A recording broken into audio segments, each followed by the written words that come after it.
नमस्कार किसान साथियों, मैं आशुतोष पांडे हूँ, गाजीपुर जिले के बहावरपुर ब्लॉक से। आज हम लोग हैं कृषि विज्ञान केंद्र गाजीपुर में और हमारे साथ हैं प्लांट प्रोटेक्शन के कृषि वैज्ञानिक डॉक्टर ओमकार सर। तो हम लोग बात करेंगे मटर में लगने वाले रोग और कीटों के बारे में कि कैसे जो उनमें कौन कौन से मुख्य रोग लगते हैं, उनका निदान क्या है और कौन कौन से कीट हैं और कैसे हम लोग उनको ख़त्म कर सकते हैं ताकि हम लोग ज़्यादा से ज़्यादा उत्पादन ले सकें। तो सर आगे वीडियो में बताएंगे उसके बारे में, तो सर प्लीज़। जी नमस्कार। देखिए, जैसे मटर की बात हम लोग करें तो मटर एक रबी की मुख्य फसल है और हमारे यहाँ रबी की फसल में मटर को दलहनी के तौर पे लिया जाता है और इसका एक काफ़ी बड़ा रकबा है, काफ़ी बड़ा दायरा है। लेकिन जहाँ तक हम लोग मटर की बात करें तो एक ये खाने में इस्तेमाल होता है, सब्जी के तौर पे इस्तेमाल होता है, वहीं पर इसको पशु चारा के तौर पे भी इस्तेमाल किया जाता है जी। लेकिन हमारे यहाँ का जो उत्पादन है मटर का वो काफ़ी ज़्यादा प्रभावित होता है उससे रोग और कीटों की वजह से। अगर सही समय पे अगर हम लोग को जानकारी ना हो रोगों के बारे में और कीटों के बारे में तो उचित हम लोग प्रबंधन नहीं कर पाते हैं, और अगर उचित प्रबंधन नहीं करते हैं तो जिसकी वजह से हमारे जो मटर का फसल है उसमें काफ़ी ज़्यादा क्षति पहुँचती है, हमारे किसान भाइयों की काफ़ी ज़्यादा इसमें पैसा खर्च होता है जी। तो इसमें कई प्रकार के रोग लगते हैं। सबसे पहले हम लोग रोग की बात करें तो जो सबसे खतरनाक इसमें एक बीमारी लगती है उसे हम लोग पाउडरी मिल्ड्यू कहते हैं जी सर। पाउडरी मिल्ड्यू इसकी बहुत ज़्यादा खतरनाक बीमारी है जो कि अगर लक्षण की बात करें तो पौधे के जो आपका पत्तियां हैं तो पत्तियों के ऊपरी हिस्से में अगर हम लोग देखें तो वहाँ पर इसके कुछ सिम्टम्स दिखाई देते हैं और इसमें जो है कि सफ़ेद रंग के आपके जो है कि चूर्ण की तरह इसमें दिखाई देगा आपको लक्षण, और ये धीरे धीरे ये जो चूर्ण है उसका आकार बढ़ता चला जाता है और बढ़ने के बाद से इसमें क्या होता है कि ये आपस में मिल जाते हैं और फली के साथ साथ जो तना है उसको भी ये प्रभावित करते हैं। इससे ये असर होता है कि जो हमारा मटर का पौधा है वह धीरे धीरे सूखना शुरू हो जाता है, मुरझाने लगता है और इससे हमारा जो मटर का उत्पादन है वो गिर जाता है। सर एक प्रश्न था कि ये किस अवस्था में लगता है मटर के, जैसे शुरुआती दौर में लगता है या फिर कुछ इसका स्पेसिफिक डेज है? देखिए, ये जो रोग लगता है वो शुरुआत से लेकर के आखिरी जब तक उसकी कटाई ना हो जाए तब तक इसकी अवस्था बनी रहती है और वो कभी भी लग सकता है। इसकी उग्रता जो है वो मौसम के ऊपर निर्भर करती है कि वातावरण किस प्रकार का है। ये जितने भी हमारे पास खरपतवार होते हैं हमारे खेत में या जितने भी जंगली पौधे उगते हैं वहाँ पर इसका जो रोग कारक है वो निवास करता है, और जैसे ही वातावरण अच्छा मिलता है अनुकूल मिलता है वैसे ही वो तुरंत जो है कि आक्रामक अपना स्वभाव ले लेता है और धीरे धीरे ये फैलना शुरू हो जाता है। तो खरपतवार का नियंत्रण भी बहुत जरूरी है और साथ ही साथ ये जब रोग लगे, जब हमको दिखाई दे तो इसमें हम लोग को कुछ प्रबंधन करना है। जैसे कि सबसे पहले हम लोग बात करते हैं, अगर इस रोग को अगर आने की संभावना रहती है या किसान भाइयों को पूर्व में भी ये रोग अगर लगा हुआ है उनके खेत में, तो ये जरूरी है कि हम लोग बीज शोधन करने के बाद से ही हम लोग मटर की बुआई करें। बीज शोधन करने के लिए हमारे पास बहुत सारे विकल्प मौजूद हैं। रासायनिक एक विकल्प है, दूसरा आपका जो है कि जैविक तरीके से भी हम लोग इसको बचा सकते हैं या बीज उपचार कर सकते हैं। अगर हम लोग जैविक की बात करें तो एक फफूंदनाशक आता है जिसे हम लोग ट्राइकोडर्मा कहते हैं। तो ट्राइकोडर्मा का 5 से 6 ग्राम प्रति किलो बीज की दर से अगर हम लोग मटर की फसल को या मटर की बीज को अगर हम लोग बीज उपचारित करें तो इससे जो है हमारे यहाँ ये रोग जो है वो नहीं। सर ये किसान बहुत सारे हैं जो अभी तक उपचार के बारे में नहीं जानते कि बीज कैसे उपचारित करते हैं, तो सर थोड़ा ब्रीफ में बता दें। बिल्कुल बिल्कुल कि उसको कैसे प्रयोग करें। हमारे किसान भाई लोग बहुत सारे ऐसे हैं जो कि इन सब चीज़ों के बारे में या इस प्रक्रिया से अनभिज्ञ हैं, उनको इन सब चीज़ों के बारे में जानकारी नहीं है। लेकिन बीज शोधन बहुत ज़्यादा ज़रूरी है। जैसे हम लोग बात करें कि मनुष्यों में जिस तरह बच्चों को टीका लगता है या जो वयस्क लोग भी होते हैं उनको भी कई तरह के टीके लगते हैं, उसी तरह बीज शोधन भी पौधों में या बीजों में लगता है। ये एक तरह का टीकाकरण है जो कि बीजों में हम लोग करते हैं। इससे क्या होता है कि बीजों के ऊपर एक सुरक्षा कवच बन जाता है, जो कि हम लोग बात करें कि चाहे रासायनिक तरीके से आप कर रहे हैं या जैविक तरीके से कर रहे हैं, तो वो दवा का प्रभाव क्या करता है कि बीज के इर्द गिर्द चारों तरफ फैल जाता है और एक सुरक्षा कवच बना देता है, जिसकी वजह से जो हमारे चाहे कीट पतंगे हों, चाहे आपके जीवाणु हों, विषाणु हों या आपके जो कवक हैं या जिसको हम लोग फंगस कहते हैं, वो हमारे बीजों को उसके ऊपर प्रभाव नहीं डाल पाता है, उस पर आक्रमण नहीं कर पाता है और हमारे बीज सुरक्षित हो जाते हैं। तो इसकी जैसे कि मैं बात कर रहा था कि 2 तरीके से किया जा सकता है, या तो जैविक तरीके से या तो रासायनिक तरीके से। जैविक तरीके से जो किसान भाई लोग करना चाहते हैं उसके लिए ट्राइकोडर्मा है। ट्राइकोडर्मा का मैंने जैसे बताया कि 5 से 6 ग्राम प्रति किलो बीज की दर से हम लोग बीज का शोधन कर सकते हैं। और दूसरा आपका अगर रासायनिक विधि में अगर आपको जाना है तो इसके लिए आपको जैसे मैनकोजेब हो गया, बेविस्टीन हो गया, या बेलनेट हो गया, थीरम हो गया, या आपका थीरम प्लस कार्बेंडाजिम हो गया, इन सब दवाओं का हम लोग प्रयोग कर सकते हैं। इसका जो दर होता है 2 से 3 ग्राम प्रति किलो बीज की दर से हम लोग जो है बीज शोधन इसको कर सकते हैं। इसको करने के लिए क्या है, जैसे मटर का दाना है, इसमें हम लोग जैसे कि पानी का छिड़काव अगर कर दें उसके ऊपर, बीज के ऊपर, उसके बाद दवा उसमें डाल दें, या फिर किसी बर्तन को लेकर के बहुत अच्छा अगर रहेगा, अगर हम लोग घड़ा ले रहे हैं या मिट्टी का बर्तन ले रहे हैं, उसमें थोड़ा पानी डाल करके और जो दवा है उसको मिला देंगे अगर हम लोग, और बीज को डाल करके। बुआई के कितने देर पहले करना है? बुआई से अगर हम लोग 1 रात पहले अगर हम लोग इस विधि को अपनाते हैं तो सबसे ज्यादा अच्छा रहता है। और जब हम लोग बोने जाते हैं उससे पहले हम लोगों को कहीं पेड़ के नीचे छाए में हम लोगों को अपने जो बीज हैं उसको सुखा देना चाहिए, और उसके बाद से हम लोग अपने खेतों में इनकी बुआई करनी चाहिए। तो बीज शोधन बहुत ज़्यादा महत्वपूर्ण है, जो कि हमारे किसान भाइयों को अवश्य करना चाहिए। अब आगे जैसे हम लोग रोगों की बात कर रहे हैं, तो कई और रोग लगते हैं, उसमें एक और बहुत ज़्यादा जो उग्र रूप लेता है या हमारे किसान भाइयों को जो क्षति पहुंचाता है, वो उकठा रोग है। उकठा रोग आपके रबी के सीजन में चने, इसमें मटर में तो लगता ही है, लेकिन साथ ही साथ चने में भी लगता है। इससे हमारे किसान लोग बहुत ज़्यादा इससे प्रभावित रहते हैं और उनको काफ़ी ज़्यादा दिक्कतें भी होती हैं। संभलने का समय भी नहीं मिलता है, पौधा बिल्कुल बिल्कुल बहुत तेज़ी से फैलता है ये। और इसमें होता क्या है कि जहाँ पर उकठा रोग लगता है, एक तो ये जमीन में लगा रहता है, पूर्व में अगर कोई रोग इस तरह का लगा हुआ है तो वो आगे जब भी आप बुआई करेंगे, चाहे मटर की चाहे चना की, उसमें भी ये रोग अवश्य लगेगा। तो आप लोग चाहें तो मृदा का शोधन या भूमि शोधन भी कर सकते हैं, और बीज शोधन तो हमारे पास है ही। तो ये हम लोग मृदा शोधन करने के बाद से बीज की बुआई करते हैं तो हमारे पास डबल इफेक्ट पड़ता है। एक तो बीज भी बचा रहेगा, और बीज में हम लोग बीज शोधन से बच रहे हैं, और मृदा शोधन करने के बाद से जो मृदा जनित जितने भी रोग हैं उससे भी हम लोग इसको छुटकारा मिल जाएगा। इसको करने का तरीका अगर मैं बताऊं तो अगर हम लोग सड़ी हुई गोबर की खाद लेते हैं, या गोबर की खाद अगर हम लोगों को कहीं से मिल जाता है, अगर 70 से 75 किलो गोबर की खाद लेते हैं और उसमें हम लोग ट्राइकोडर्मा विरिडी या आपका सूडोमोनास आता है, इन सबको मिला करके हम लोग उसमें जो है कि 2 से 2.5 किलो आपका ट्राइकोडर्मा रहेगा, 70 से 75 किलो आपका गोबर की खाद रहेगी। उसको एक पेड़ के नीचे छाए में रख देना है और उसमें मिला करके छोड़ देना है। निरंतर उसमें पानी का छिड़काव देते रहना है। 8 से 10 दिन बाद क्या होगा कि जितना भी आपका गोबर की खाद होगा सब ट्राइकोडर्मा में तब्दील हो जाएगा। उसको ले जाकर के हम लोग अपने खेतों में जब हम लोग जुताई करेंगे तो आखिरी जुताई से पूर्व हम लोग वहां डाल देंगे, और जब जुताई होगी तो सारा का सारा ट्राइकोडर्मा जो है वो आपका खेत में फैल जाएगा। इस प्रकार से आपका जो भूमि का जो हम लोग उपचार की बात कर रहे हैं या मृदा शोधन की बात कर रहे हैं, वो हमारा जो प्रक्रिया है वो पूर्ण हो जाएगा।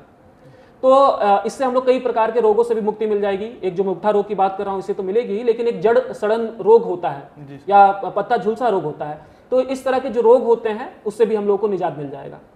उकठा रोग के लिए सबसे महत्वपूर्ण ये चीज़ है कि हम लोगों को पानी कम कर देना है, यानी कि सिंचाई जो है, सिंचाई को कम कर देना है। अगर नमी वहां पर ज़्यादा रहती है जहाँ उकठा रोग लगता है तो उकठा बहुत तेज़ी से फैलता है। हम लोग कई बार किसानों से सुनते हैं कि जब हम लोगों ने इस तरह नहीं फैलता है, लेकिन जब हम लोगों ने सिंचाई कर देते हैं या आखिरी सिंचाई करते हैं या पानी डालते हैं तो चना में चाहे मटर में बहुत तेज़ी से उकठा रोग फैल जाता है। तो ये रोग जब फैलता है तो बहुत तेजी से फैलता है, कंट्रोल करना बहुत मुश्किल होता है। सर उसमें सिंचाई की पद्धतियाँ भी निर्भर करती हैं, जैसे जो फ्लड इरिगेशन होता है, जैसे जो बाढ़ विधि से सिंचाई करते हैं तो उसमें ज़्यादा चांसेस होते हैं जहाँ तक है बात है, और जो स्प्रिंकलर होता है जो जैसे बारिश की तरह जो बरस रहा है पानी खेत में जो मशीन के थ्रू, तो उसमें कम होता है क्योंकि जो पानी होता है वो लिमिटेड लगता है। तो उस पर सर कुछ? जी बिल्कुल, देखिए ऐसा होता है कि जैसे आप फ्लड इरिगेशन की बात कर रहे हैं, इसमें अगर हम लोग सिंचाई करते हैं किसी भी फसल में, जैसे कि मटर की हम लोग बात कर रहे हैं, तो फ्लड इरिगेशन से क्या होता है कि एक तो पानी का वेस्टेज होता है, ज़्यादा पानी उपयोग में आता है। दूसरा क्या है, उकठा रोग जो कि आपके पौधे के निचले हिस्से में लगता है, तो रोग कारक या जो उसके कवक होते हैं, जो कि मुख्यतः आपके फ्यूजेरियम नामक जो कवक है या फंगस है, उससे ये फैलता है। और पौधे के क्योंकि निचले हिस्से में, निचले पत्तियों में और जमीन के नीचे ये ज़्यादातर रहता है, जो कि जड़ की हम लोग बात करें वहाँ पर ज़्यादा रहता है, तो पानी के माध्यम से ये बहुत तेज़ी से फैलने लगता है। तो एक तो ये बहुत उग्र रूप ले लेता है पौधे की बात करें, और जहां तक फैलाव की बात करें तो नमी जैसी रहेगी, जैसे फ्लड इरिगेशन की बात कर रहे हैं, पानी जितनी दूर तक जाएगा, जितनी मात्रा में रहेगा, उतना ही ज्यादा ये जो कवक है वो फैलना शुरू हो जाता है। और जहां तक हम लोग स्प्रिंकलर की बात करें या सबसे अच्छा हम लोग का ड्रिप इरिगेशन रहता है उसकी बात करें, इस तरह के किसी भी पौधे में अगर सिंचाई की पद्धति हम लोग अपनाते हैं तो वहां पर एक तो पानी की बचत हो जाती है। दूसरा क्या है कि जो रोग कारक है वो फैलता नहीं है, क्योंकि पानी जो है वो सिर्फ आपके जड़ों के पास ही गिरता है, या जो पौधा होता है सिर्फ उसी के पास ही गिरता है। तो हमारा जो रोग कारक है उसको एक स्थान से दूसरी जगह स्थान पर फैलने का या बढ़ने का मौका नहीं मिलता है। तो ये पद्धति बहुत अच्छी पद्धति है, लेकिन हमारे किसान भाइयों के पास इस तरह की सुविधाएं जो है वो अभी भी मुहैया नहीं है। जो कि ड्रिप इरिगेशन की बात करें या स्प्रिंकलर की बात करें, तो किसान भाई लोग पास नहीं, तो वो फ्लड इरिगेशन ही करता है। तो अगर मटर की हम लोग जहाँ तक बात कर रहे हैं, तो एक बहुत ही मिनिमम जो है वो इरिगेशन इसमें दे, कम पानी की आवश्यकता होती है तो कम पानी दे, और अगर नमी ज़्यादा रहेगी तो ये तेजी से फैलना शुरू हो जाएगा। अगर लक्षण की बात करें, उकठा रोग में क्या होता है कि निचली पत्तियां पीली होने लगती है। अगर हम लोग जड़ को काट करके या ऊपरी सतह को अगर पत्ते का तने का अगर काट करके देखें, चाहे उसको बीच से विभाजित करके देखें या चाकू से काट करके देंगे, तो बदरंगा उसमें रंग जो है वो दिखाई देगा। और अगर फ्यूजेरियम जो होता है कवक उससे फैलता है, तो जड़ से लेकर के ऊपर की तरफ, सिरे की तरफ अगर हम लोग उसको अगर चीर कर देखते हैं तो काले रंग का एक धारी दिखाई देगा। उससे हम लोग ये पता लगा सकते हैं कि ये उकठा रोग इसमें लगा हुआ है। तो इसके नियंत्रण के लिए जो मैंने बताया आपको, चाहे भूमि शोधन हो चाहे आपका बीज शोधन है, वो कर सकते हैं। खड़ी फसल में अगर इस तरह की अवस्था आती है तो एक तो हम लोग को सिंचाई कम कर देना है, नमी को कम रखना है, और दूसरी चीज क्या है कि खड़ी फसल में हम लोग मैनकोजेब का हम लोग इस्तेमाल कर सकते हैं। मैनकोजेब 2 ग्राम प्रति लीटर की दर से जो केमिकल है उसका घोल बना करके हम लोग छिड़काव कर सकते हैं। हेक्साकोनाजोल या प्रोपिकोनाजोल नामक जो दवा आती है उसका 1.5 ml प्रति लीटर की दर से घोल बना करके अपने खेतों में हम लोग को छिड़काव करना है। तो इस प्रकार से जो है हम लोग जो उकठा रोग है उससे हम लोगों को निजात मिल जाएगा। जड़ सड़न जो रोग है या जड़ जिसे रूट रॉट कहा जाता है, वो भी इसी तरह लगता है। उसके बचाव के लिए भी हम लोग इस तरह का जो पद्धतियां हैं इसको हम लोग अपना सकते हैं। इसके बाद हम लोग बात करें, एक और रोग लगता है उसे डाउनी मिल्ड्यू कहा जाता है। तो डाउनी मिल्ड्यू भी मटर का बहुत ही खतरनाक बीमारी है। इसमें क्या होता है कि मटर के पौधे में जो पत्तियां होती हैं, ऊपरी जो सतह होती है पत्तियों की, उस पे पीले रंग के आपको धब्बे दिखाई देंगे और वो कभी कभी भूरे रंग के भी हो जाते हैं। तो इस तरह का अगर लक्षण दिखाई देता है तो इसका मतलब ये होता है कि डाउनी मिल्ड्यू है। वो एक और रोग होता है जिसे रस्ट कहा जाता है, रतुआ लगता है। अच्छा सर, जी जी। तो रतुआ रोग जो है कि वो मटर में लगता है। उसमें भी क्या है कि पत्तियों के ऊपर आपके पीले कलर का जो है वो धब्बा लिए रहता है, और उसमें जो है जिसे रस्ट कहा जाता है, या हम लोग जैसे किसी आयरन की बात करें या फिर आपके लौह तत्व की बात करें, तो लौह में क्या होता है, जिस तरह जंग लग जाता है, तो जंग की तरह होता है कि पीले रंग का होता है और नारंगी रंग लिए होता है। ये पीले रंग का रहेगा और कभी कभी जो उग्र मात्रा में हो जाएगा, जैसे जैसे इसका दिन बढ़ेगा, जैसे प्रचुर होगा, मैच्योरिटी आएगा, ये नारंगी रंग में बदल जाएगा। तो वो रस्ट रहता है, रतुआ रोग जिसे कहा जाता है। तो उसके उपचार के लिए भी जैसे कि हम लोग बीज शोधन कर सकते हैं। दूसरा चीज क्या है कि खड़ी फसल में अगर लग रहा है तो हम लोगों को जो है कि मेटालेक्सिल दवा है प्लस मैनकोजेब की दवा है, उसका मिक्सचर का हम लोग इस्तेमाल कर सकते हैं, और रतुआ रोग जो है उससे हम लोग जो है काबू कर सकते हैं, और इस तरह से रोग प्रबंधन हम लोग कर सकते हैं।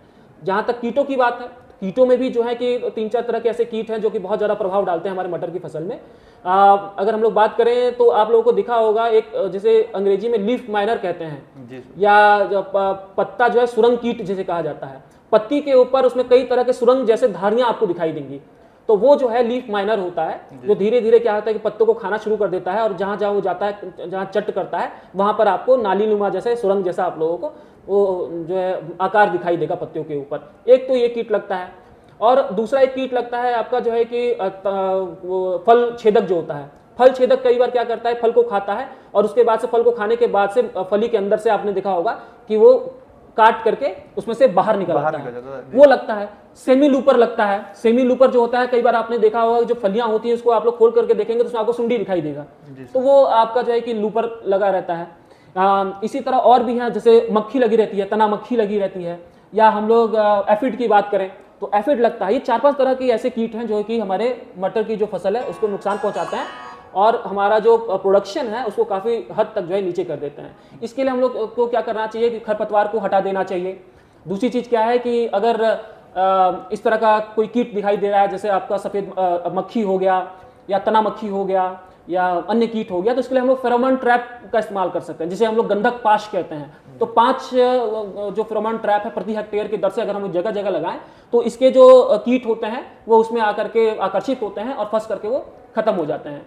इसके अलावा हम लोग जो है कि नीम युक्त जो अर्क है उसका इस्तेमाल कर सकते हैं, या जो नीम का है अजरेक्टिन जो दवा है उसका इस्तेमाल कर सकते हैं, नीम ऑयल का इस्तेमाल कर सकते हैं। और अगर केमिकल की बात करें, रासायनिक की तो उसमें जाएं तो हम लोग रोगार का इस्तेमाल कर सकते हैं, जो कि 400 मिलीलीटर प्रति हेक्टेयर की दर से हम लोग 500 से 600 लीटर पानी मिला करके घोल उसको हम लोग अपने खेतों में डाल सकते हैं। जहाँ तक तना छेदक की फली छेदक की बात है या मक्खी की बात है, उसके लिए क्विनोलफास या क्लोरोपायरोफास जो दवा आती है उसका भी हम लोग इस्तेमाल कर सकते हैं, जो है कि आपकी 200 ml जो है वो आपका प्रति 500-600 लीटर पानी मिला करके अपने खेतों में छिड़काव करें। तो इस तरह के जो कीट हैं उससे हम लोगों को मुक्ति मिल जाएगी और हमारे किसान भाइयों की फसल भी है वो बची रहेगी।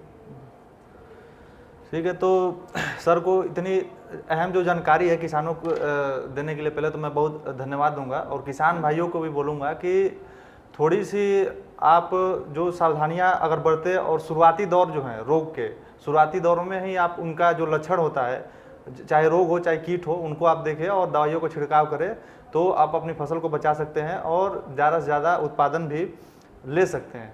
तो आज की वीडियो में बस इतना ही, और मिलते हैं अगली वीडियो में, तब तक के लिए धन्यवाद।